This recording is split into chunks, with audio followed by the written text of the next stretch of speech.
Buongiorno a tutti, oggi abbiamo finito la messa in servizio della Pade 6 Axis qui in la Cina. Abbiamo fatto una grande festa qui, i cinesi sono contenti con il patriottismo cinese e tutto è andato bene.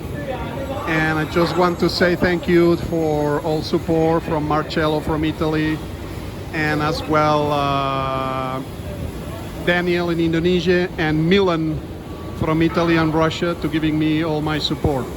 Here we have all our team, China team, Pade China team, the squadra. So we're starting strong this year.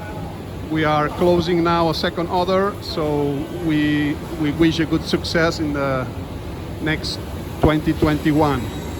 So stay safe and see you soon. Thank you. Bye.